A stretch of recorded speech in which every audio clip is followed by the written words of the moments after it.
이 돈이라는 건 항상 보수적이게 관리해야 된다. 요게 저 요점인데 많은 분들이 이걸 지키지 못한다. 로또 1등에 당첨된 사람들이 한 번에 뭐 몇 억, 뭐 십몇 억 이렇게 하면은 양동이에 구멍을 이만큼 뚫어놓고 막 소비 물 다 때려박아서 자고 일어나면은 물 한 방울씩 쌓이는 것도 이만큼인데 물을 구멍을 이렇게 크게 뚫어놓으면은 그 뭐 몇십억이든 몇백억이든 의미가 있냐고요. 다 빠져나가는 거. 안녕하세요. 행복을 굽는 남자 모래띠입니다. 많은 사람들이 부자를 꿈꾸고 피나는 노력을 해서 정말 자기의 목표에 다가가고 부자가 됩니다. 그럼에도 불구하고 정말 다시 빠르게 망하는 이유에 대해서 제가 한번 말씀드리겠습니다. 물론 그 이유는 100가지, 1000가지도 넘는 이유가 있겠지만 그 중에 핵심적인 요소로 뽑은 제가 생각하는 그 요소 중에 하나는 바로 돈의 가치, 씀씀이입니다. 거기에 대한 오류가 발생하기 때문에 저는 빠른 사람들이 망한다고 생각해요. 제가 불과 몇 년 전만 해도 이제 가게가 폐업하고 막 투잡하고 너무 힘들 때 저에게 쓸 수 있는 돈이 단 하나도 없었어요. 제가 3, 40분을 맨날 편도로 걸어 다닐 때도, 여름에 걸어 다닐 때도 막 너무 바쁘게 나가서 목이 너무 말라도 뭐 하나 사 먹은 적이 없고, 제가 커피를 굉장히 좋아하거든요. 근데도 레시피 캔커피 하나 저거 마시면 정말 시원하고 좋겠다, 정말 에너지가 날 것 같은데, 이런 생각을 하면서도 캔커피를 살 수 없었어요. 정말로요. 왜냐면 그걸 살 돈이 없었기 때문이에요.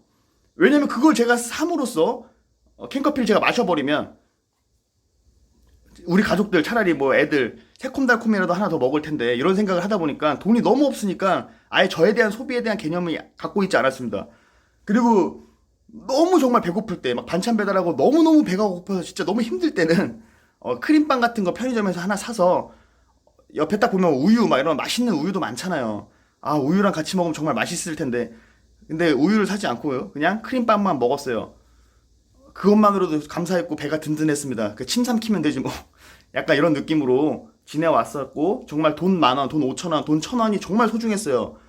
근데 제가 지금 이 작은 가게를 운영하면서 보니까 작은 가게를 하나 운영함에도 불구하고 통장에는 돈이 계속 천 단위로 움직입니다. 돈이 빠져나가기도 하고 매일 돈이 결제가 되면 들어오고 또 현금이 돌잖아요. 장사를 하니까. 그러니까 맨날 뭐 적게는 수십만 원, 많게는 수백만 원까지 현금을 제가 쥐고 있다 보니까 어느 날 돈 10,000원짜리가 너무 작게 보이는 거예요. 그리고 수십만 원 움직이는 건 너무 작게 움직이는 거예요. 작은 이동인 것 같은 거예요. 초록색 지폐가 굉장히 큰 가치인데 이 10,000원짜리가 갑자기 너무 작게 보이고 뭔가 망가지는 거죠. 무섭더라고요. 이게 예전에 소비의 형태라는 것을 제가 봤을 때 양동이라고 표현을 할게요. 지갑을 양동이라고 표현하고, 일반 직장 생활을 할 때 뭐 200만 원, 300만 원어치의 물이 그 양동이에 들어가요. 그런 사람들이 그 물로 한 달을 쓰는 거예요. 그 밑엔 이제 씀씀이라는 구멍이 뚫려 있겠죠.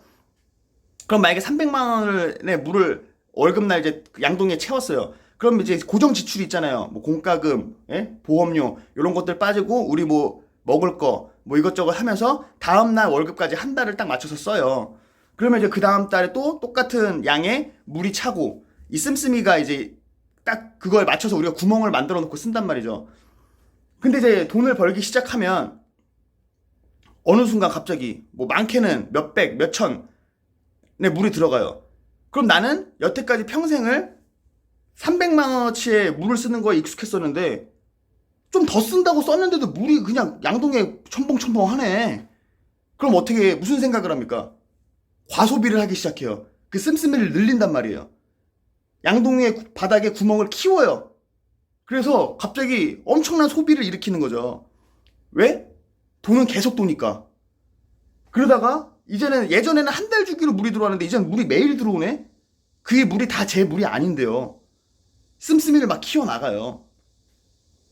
그러다가 갑자기 경기가 안 좋아. 아니면 뭐 어떤 일이 있어서 물이 막 수백, 막 몇백씩 들어오다가 딱 끊겼어요. 다시 예전 월급 받던 뭐 200만 원, 300만 원어치 물이 양동이에 들어갔을 때 이 씀씀이의 구멍은 이미 이렇게 커져 있잖아요. 그럼 어떻게 해요? 그 씀씀이를 딱 줄이면 되잖아요. 예전에 내가 했던 것처럼. 근데 많은 사람들이 이걸 못합니다. 이게 정말 무서운 요소 중에 하나예요. 씀씀이. 내가 물을 많이 벌 땐 많이 쓰고 적게 벌 땐 적게 써야 되잖아요. 그게 일반적인 상식인데 그걸 못한다는 거예요. 이 돈의 씀씀이가 한번 커져버리면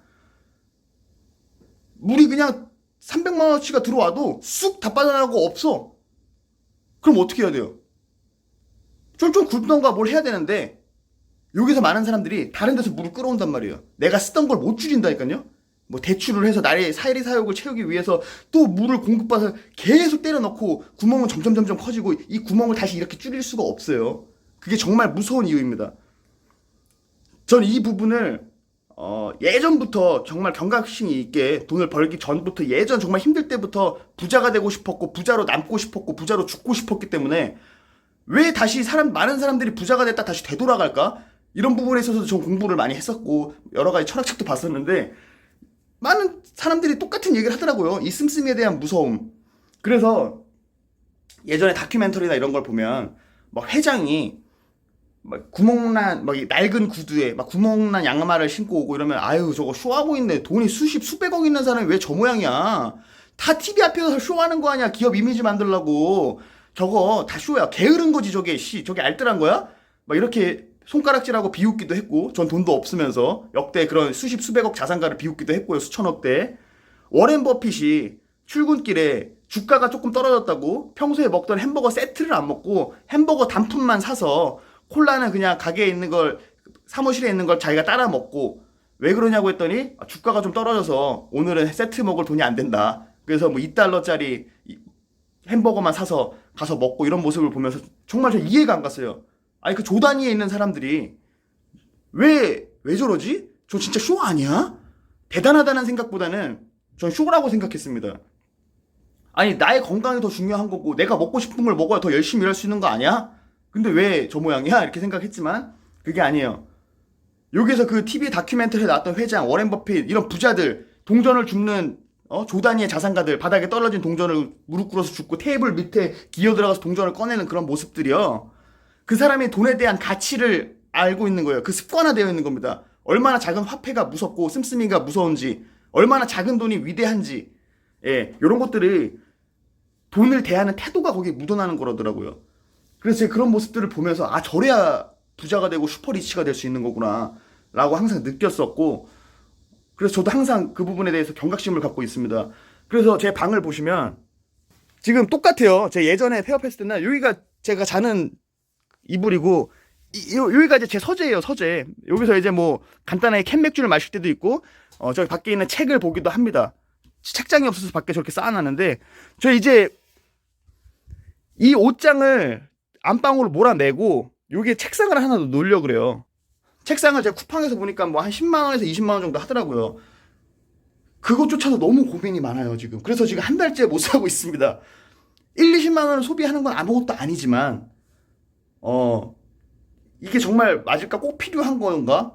꼭 필요하긴 한데 너무 고민되더라고요. 저한테 쓰는 거에 있어서는 두렵고 낭비가 아닐까라는 계속 고민을 계속 하고 있기 때문에 쉽게 살 수가 없더라고요. 하지만 책상이 있어야 더 확실히 필요할 것 같긴 해요. 더 앞으로 제가 성장하고 제가 앞으로 나아가는 데서 책상 꼭 필요한 것 같아서 책상은 구매할 건데 조금 더 고민해 볼 생각입니다. 제가 뭐 세금 감면이라는 이유로 세금 혜택을 받아야 된다는 이유로 뭐 고급 외제차를 리스해서 타고 다닐 수도 있고 그리고 제가 얼마 전에 이 집을 재계약했어요. 2년이 벌써 지나서 전주에 내려온 지. 제가 이 집에 전세 대출 나가는 게 금리 1.2%로 한 달에 나가는 월세가 아니라 이자가 전세니까 한 12만 원, 13만 원 합니다. 주공 아파트거든요. 좋아요. 지낼만 해요. 불편한 게 전혀 없어요. 근데 이제 뭐 지하 주차장이 있지만 뭐 엘리베이터 연결도 안 되어 있고 주차장도 너무 협소하고 뭐 그런 불편함은 있지만 이 정도면 제 예전 형편에 비하면 얼마나 좋아졌습니까? 근데 비포장 도로에 막 3층 집 올라가고 너무 덥고 막 겨울이면 위에다가 번개탄 피어서 수도 녹이고 막 이랬었는데요. 얼마나 좋은 환경이에요. 근데 사람이 욕심이 끝이 없는 거예요. 재계약할 때 또 고민이 들더라고요. 저 옆에 고급 아파트로 갈까? 어차피 난 사업자 전세 대출이 나오는데 더 높은 금리, 더 높은 그 대출이 나오니까 고급 아파트로 갈까? 이사 갔어요. 그럼 지금의 뭐 몇 배에 대한 이자를 내야겠죠. 거기다가 또 뭐 외제차 하나 리스할까? 세금 감면 받으면 좋잖아. 어차피 그게 더 이득이야. 이런 식으로 합리하면서 외제차를 하나 뽑아서 한 달에 뭐 1, 200씩 리스비를 나간다. 그럼 좋은 아파트에 살아. 외제차도 타. 얼마나 좋은 삶인가? 역시 모기가 제 귀를 때리네요. 저는 아직 그런 단계는 한참 멀었다고 생각하고요. 그 정도는 정말 뭐 집 전세를 제외하고 차 정도는 진짜 현금으로 살 수 있는 정도의 수준이 되지 않았다면 차를 구매할 계획은 없습니다. 지금도 불편함이 없고 제가 아반떼 제 첫 차 아반떼를 타도 전 아직까지도 뭘 불편한지 잘 모르겠습니다. 그리고 제가 지금 타고 있는 스파크 같은 차인데요. 아베오라는 스파크랑 거의 똑같이 생겼어요. 그것도 타도 뭐 불편한 게 있어야지 차를 바꾸던가 말던가 하지. 제가 차를 많이 타는 직업도 아니고요. 그래서 일단 그런 부분은 굉장히 경계하면서 저도 노력하고 있고, 많은 분들이 이 씀씀이 마지막으로 말씀드리자면 요거 경계해야 돼요. 항상 이런 것들은 보수적이게 부정적이게 바라보라는 게 아니라 이 돈이라는 건 항상 보수적이게 관리해야 된다. 요게 저 요점인데 많은 분들이 이걸 지키지 못한다. 로또 1등에 당첨된 사람들이 한 번에 뭐 몇 억, 뭐 십몇 억 이렇게 하면은 양동이에 구멍을 이만큼 뚫어놓고 막 소비 물 다 때려박아서 자고 일어나면은 물 한 방울씩 쌓이는 것도 이만큼인데 물을 구멍을 이렇게 크게 뚫어놓으면은 그 뭐 몇십억이든 몇백억이든 의미가 있냐고요. 다 빠져나가는 거. 그러니까 지키지 못하는 거고, 많은 사업가들이 노력해서 성공한 사업가가 돼도 이 씀씀이 때문에 결국엔 망하는 경우가 좀 굉장히 많다. 남들 보여주기식의 삶을 살기 시작하고 뭐 나를 가꾼다라는 명분하에 개똥 같은 철학으로 많이 무너지는 것 같습니다. 그래서 그런 부분을 경계하면서 꾸준히 공부하면서 나아가는 게 포인트 아닐까. 예, 저 이렇게 생각하네요. 네, 아무튼 오늘 날이 계속 더운데 무더운 여름 모두 힘내시길 바랍니다. 저도 출근해서 또 열심히 하겠습니다. 감사합니다.